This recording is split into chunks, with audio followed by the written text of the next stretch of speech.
Olá, eu sou Flávia Carvalho e esse é um vídeo sobre miastenia, mas não é um vídeo sobre tipos de miastenia. Essa semana, na terça-feira, a gente teria, teoricamente, pela programação, o vídeo sobre miastenia graves, né, da série Tipos de Miastenia.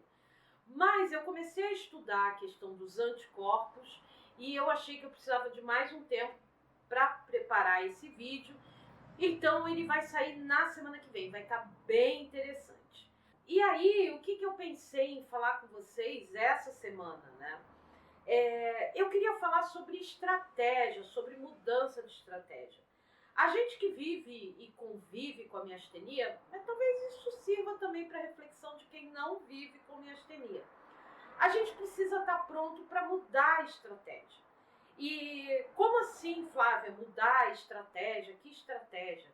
As estratégias que a gente tem para viver. Ainda que você não tenha uma estratégia traçada para o que você está fazendo e para onde você quer chegar e como você quer chegar, isso é uma estratégia. Até a não escolha é uma estratégia, né?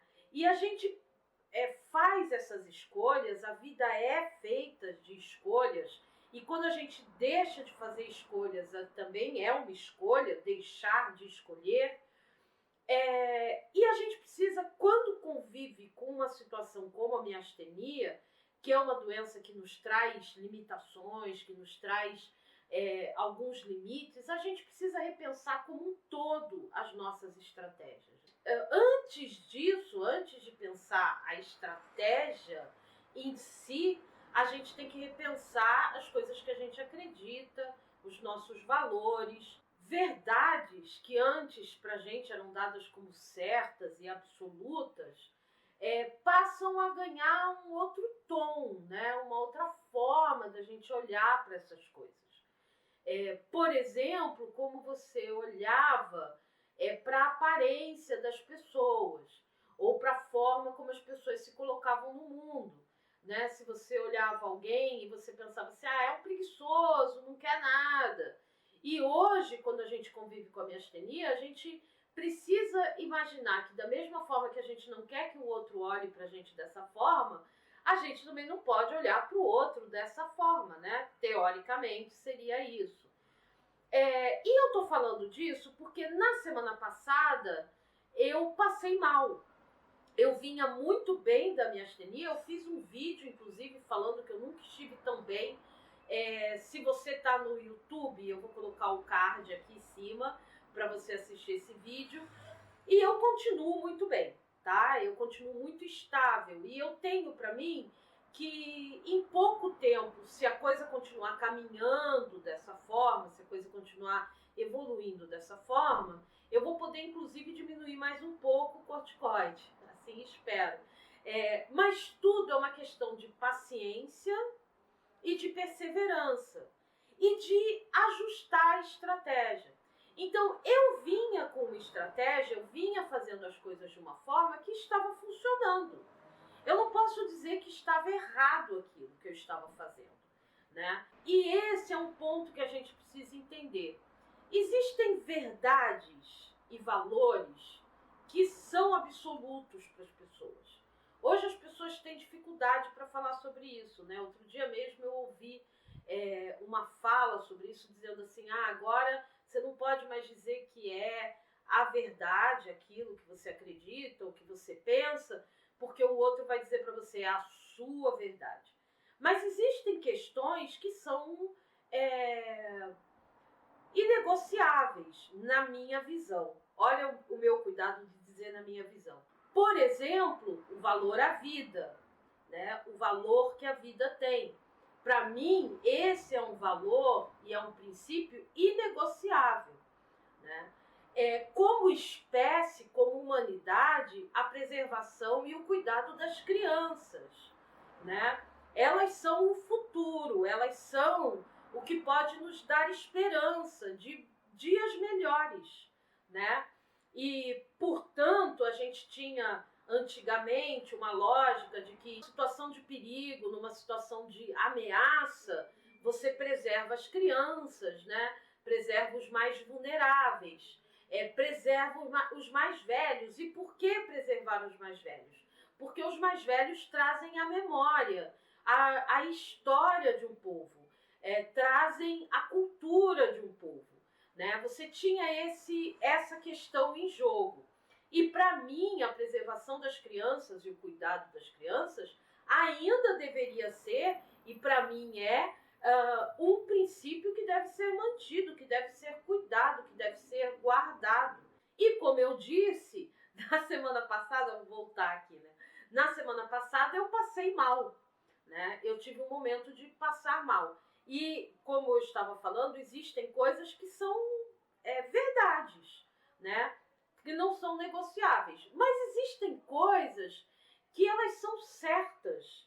E que não é que você esteja fazendo errado, você está fazendo certo. Mas, de alguma forma, esse fazer certo não está funcionando, não está indo na direção correta. Eu já usei essa metáfora aqui, essa história que eu aprendi há algum tempo atrás, não foi criação minha, que é a questão do bom carro, da boa estrada, do bom motorista, indo numa direção errada. Ele não está fazendo nada errado, ele está dirigindo certo, ele está na estrada certa e ele está no carro certo, tudo funcionando corretamente. Mas em vez dele estar indo na direção que ele deveria ir, ele está indo numa direção contrária, né?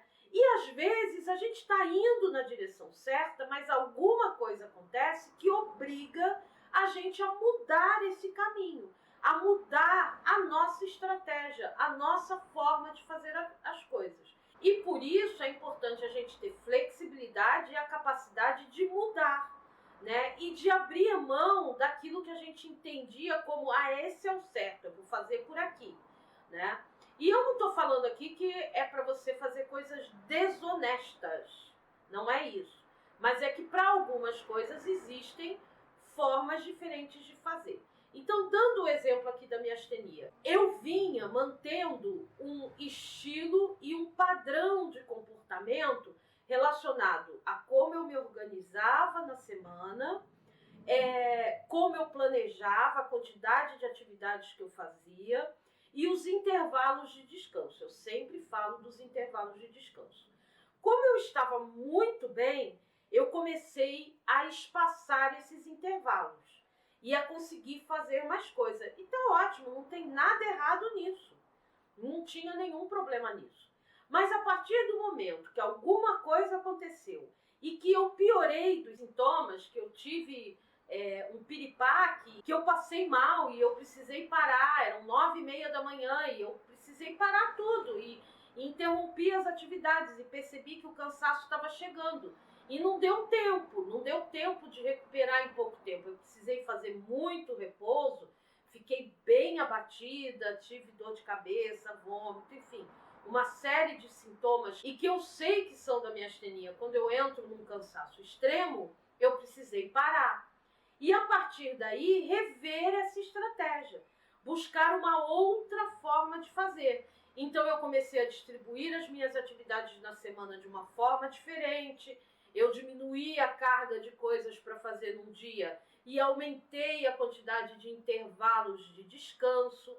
Eu procurei colocar atividades que exigem mais de mim fisicamente ou mentalmente mesmo, que é um esforço também que a gente faz, mais espaçadas, não tão próximas uma da outra, para dar tempo da minha recuperação. E graças a Deus essa nova estratégia vem dando certo. Eu passei mal na terça passada e a partir daí eu tenho feito isso e hoje eu estou muito bem, graças a Deus.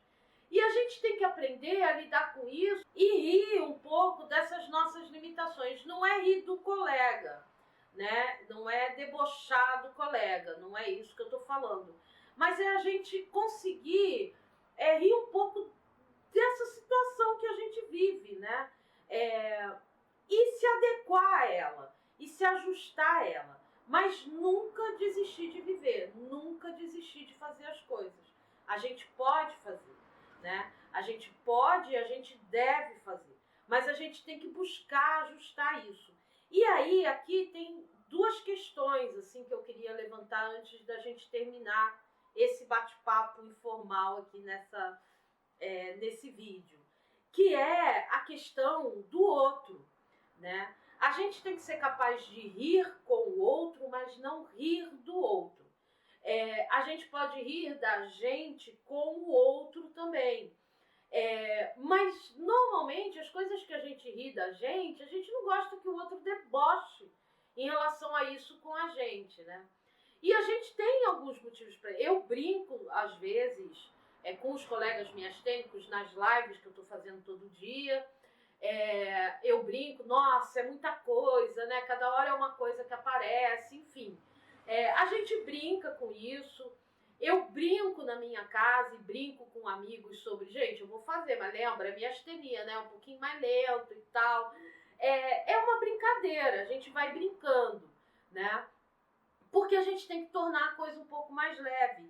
Mas a gente tem que ser capaz de ter sensibilidade com o outro, né? Porque às vezes o colega não está muito no espírito de brincar. E se você aguçar um pouquinho a sua sensibilidade, perceber em como ele está falando, você vai conseguir entender e perceber e tratar isso com carinho, né? Como se você estivesse sendo tratado por você mesmo. Eu acho que esse é um bom parâmetro. Eu tive, há muitos anos atrás, depressão. E o quadro de depressão é algo que eu levo muito a sério, assim, porque eu sofri muito com isso, né? Quem já leu o meu livro sabe do que eu estou falando. Assim. E essa questão da depressão, ela é muito confundida com a miastenia, mas a gente não pode esquecer que muitos colegas miastênicos desenvolvem em determinados períodos quadros depressivos, o que é muito natural. Se você parar para pensar, é uma situação muito difícil, né? Mas a gente tem a capacidade e a condição de lidar com isso de uma outra forma, né? Eu não gosto dessa visão que as pessoas às vezes colocam para quem lida com uma pessoa com deficiência ou com uma doença crônica, assim, guerreiro, nossa, você aguenta isso, você é guerreira, você é não sei o quê. Não, as pessoas que lidam com a gente é porque nos amam, né? Sabe, não é essa coisa, porque olha, cuida, preserva. Não, eu tenho toda a gratidão pela minha família, pelos que cuidam de mim e que estão ao meu lado, e eu preciso da ajuda deles e tenho muita gratidão com isso. Eu não estou sendo ingrata. Mas fazer uma ode de homenagens, porque eu sou um estorvo. Não é assim, né? Nós não somos estorvo, nós não somos um peso, um problema. Nós somos pessoas que têm uma limitação, que têm um problema de saúde e que a gente precisa de ajuda. E aqueles que nos amam, eles não vão olhar para isso, eles vão cuidar assim como nós temos que cuidar deles. E nós podemos cuidar deles de que forma? Não criando ou trazendo um peso ainda maior para eles, né? Assim como eu falei de não trazer um peso ainda maior para os nossos colegas miastênicos, debochando ou menosprezando o cansaço que ele está sentindo. Uma coisa é a gente aprender a brincar com isso, e como eu disse, eu brinco com isso, né? Eu faço piada às vezes, tal. Mas assim, a gente tem que saber o limite das coisas, como a gente vai lidar com isso. E cuidar daqueles que cuidam da gente, né? É uma via de mão dupla. Lembra disso, é uma via de mão dupla. E sempre que for necessário, mude a sua estratégia, que foi o início da conversa nesse vídeo, né? E às vezes a mudança de estratégia precisa envolver aqueles que estão com você.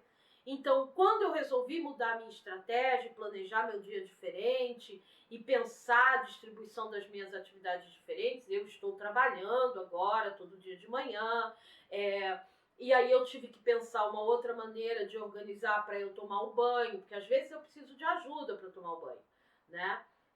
Não tem sido constante isso e não tem sido frequente, graças a Deus. Eu tenho conseguido tomar banho sozinha, ficar bem em casa sozinha, mas às vezes não. Então eu precisei conversar. Não, vou espaçar mais aqui, vou espaçar mais ali. Vou tentar fazer isso quando eu tiver companhia, porque aí eu tenho mais segurança. Vou fazer intervalos maiores de descanso. Vou evitar determinadas atividades por um período de tempo para eu me recuperar. E assim a gente vai ajustando, gente. Assim é a vida. E assim não é só a vida de quem tem miastenia. Eu acho que é a vida de qualquer um, né, que tem o intuito de ter qualidade de vida e de se preservar. E lembra, né, a alimentação faz toda a diferença. Eu nunca falei muito sobre isso, mas isso tem feito muita diferença na minha vida nos últimos tempos. Eu acho que vale a pena. Eu não estou falando de nada radical, eu não sou a favor dessas coisas radicais, mas esse cuidado com o que você está consumindo, enfim, lembra, o que você coloca na boca é você que está colocando na boca, né? Então, assim, na maioria das vezes, a não ser que você esteja sendo alimentado, aí é outra coisa. Mas se você que está escolhendo, é você que está escolhendo botar gordura, é você que está escolhendo botar um alimento menos nutritivo para dentro, né? Então, lembra disso, se cuida, tá?